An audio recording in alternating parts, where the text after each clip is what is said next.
From the CISO series, it's Cybersecurity Headlines. These are the cybersecurity headlines for Tuesday, July 14th, 2026. I'm Sarah Lane. Russia's router access routes.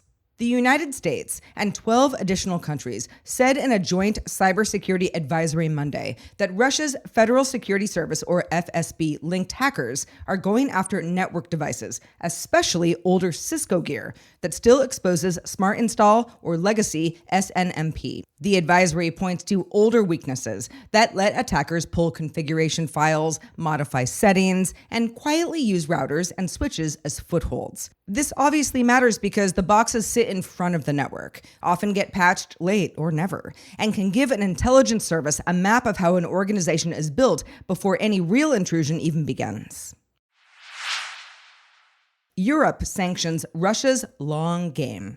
In more Russia-related news, the EU is sanctioning Russian cyber spies over a long-running hacking campaign tied to the country's intelligence services. The action targets people and entities accused of helping Russian operations against European governments and critical infrastructure, including activity linked to the FSB and GRU. The bigger message is that Europe is treating these intrusions as part of Russia's broader pressure campaign, not isolated hacks, but years of spying, disruption, and positioning inside networks of importance.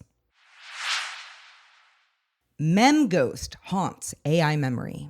Researchers published a paper called When Claws Remember But Do Not Tell on the Open Access Archive called Archive with an X about MemGhost, a one-shot attack framework that tries to poison an AI agent's long-term memory through a single email. The target isn't just getting the agent to read bad instructions once, but getting it to save false facts or preferences and then act on them later as if they were trusted history. In tests across 56 held-out cases, MemGhost reached an 87.5% end-to-end success rate on OpenClaw with GPT 5.4 and 71.4% on Claude Code SDK with Sonnet 4.6.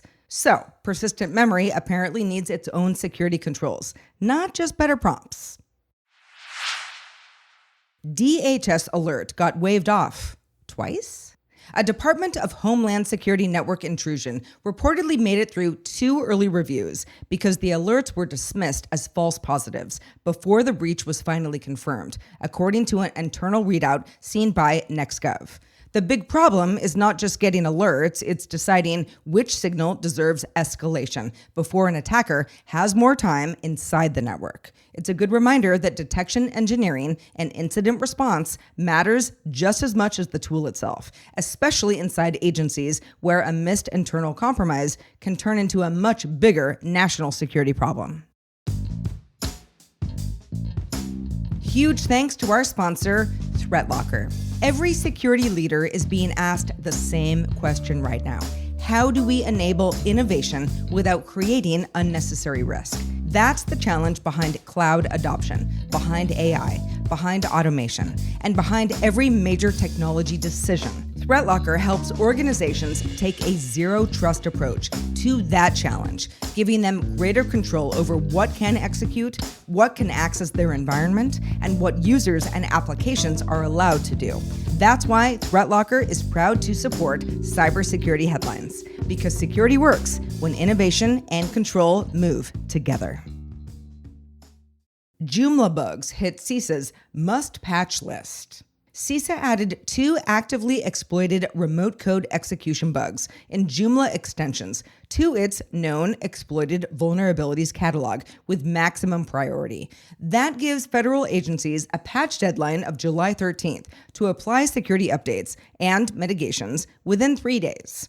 Extension flaws are especially risky because site owners may keep the core CMS updated while older plugins quietly stay exposed. Once attackers get remote code execution on a public-facing site, the next step can be web shells, credential theft, redirects, or using that server as a foothold for more attacks. Pakistan's police systems draw spies. Researchers say police systems in Pakistan have been targeted by cyber espionage activity linked to both Chinese and Indian interests, which makes the story not just about cyber crime, but about regional intelligence collection. Police networks can hold identity records, investigations, case files, informant details, and communications that are valuable well beyond law enforcement. So in that context, a compromise can become a way to track people, map government operations, or gather leverage in tense geopolitical environments. Lidl breach hits online shoppers. German supermarket chain Lidl is warning online shop customers in Germany, Belgium, and the Netherlands that attackers retrieved access to their personal information through a hacked IT service provider.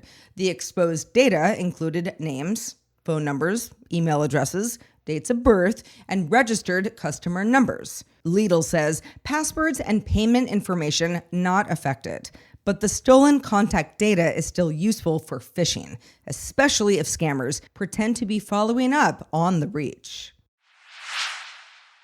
Crash stealer slips past gatekeeper. Researchers from Jamf Threat Labs are warning about Crash Stealer, a macOS malware campaign using a notarized dropper to get past Apple's gatekeeper checks. Notarization is supposed to give users and security teams more confidence that an app has cleared Apple's automated screening. But if attackers can get the first stage dropper notarized, they can make the infection look less suspicious at the exact moment a user is deciding whether to run it. Once installed, stealers typically go after browser data, credentials, crypto wallets, and other high-value local information.